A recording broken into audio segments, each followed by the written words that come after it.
I think we do live in the world of, reviews and, we got everything online and what other people have to say and think and, have experienced that will help you make the decision. So it's critically important for our audience to go out there and do it and understand right now and accept the fact that not 100% of the people, no matter how much they love you, are actually going to write you a review for whatever odd reason. It's just that you need to do that, do your due diligence, 1 reminder, 2 reminders, 3 reminders, etc., and try to get them to write you a review, etc. Now, earlier, we mentioned a couple of things, and I wanted to ask you some questions about it, because you mentioned, the importance of, reading. You said the book Winning by Tim Grover. Tim Grover. I haven't read that one. That's a new one, right? It's incredible. Is it better than the first one? It's better than Relentless, in my opinion, yes. Awesome. So that's going to go on my reading list. And obviously it's an endorsement for every single person to go out there and get that book. What's an audio book that you just keep going back to and listening to over and over and over again? Oh my God, if I could screenshot my Audible to you guys, I totally will. Because I've been through a lot of them. Actually, I'm going to pull it up right now. So Winning is one of my biggest ones. That's an Audible. Yeah, it is. I just started Emotional Agility, which the premise of the book is how to keep your emotions flexible.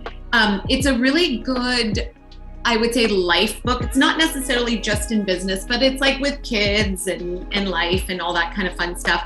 And I think it really stemmed from like how COVID just came out of nowhere, and it's like some people just totally shut down and some people continued. Our business continued, so we had to keep our mojo on, our positive vibes on, and all that fun stuff. But it's very hard to do that when everybody else is shut down, right? And it's like, so it was an interesting year, and I think that's kind of where that book came from.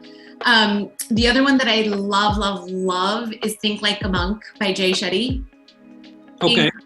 Incredible. I've probably heard that like 4 times. I'll take my favorite chapters and just like, replay them.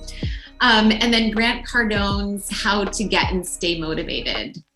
Because that's kind of, I think, the challenge in our world, in our business, right? We may, and I'm telling you, I just went through this. Okay, great. I've had a $100 million year. Great. That sounds fantastic. And I'm super grateful for it. But you get to a point where you've had a couple of slow weeks and you kind of feel like a little pea again, right? And you have to remind yourself like, hey, our business is up and down. I think the realtors that I just love following are people that stay consistent, because I think that's the hardest thing to do in our business. For someone to, I've had a few months this year where I did close 14, 15, 16 transactions.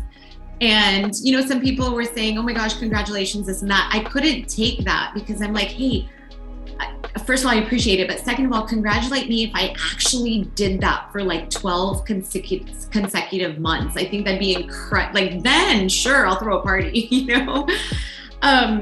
So I think staying consistent, and I love following realtors. I admire realtors who can do that, because I think that's the hardest thing to do. You could do that. You could have a stellar year and may have a really crappy second year, but to actually have like a career where every year you're having a minimum of X units or whatever, and every year you're getting a little bit better and a little bit better, I think those are the ones that I just admire the most.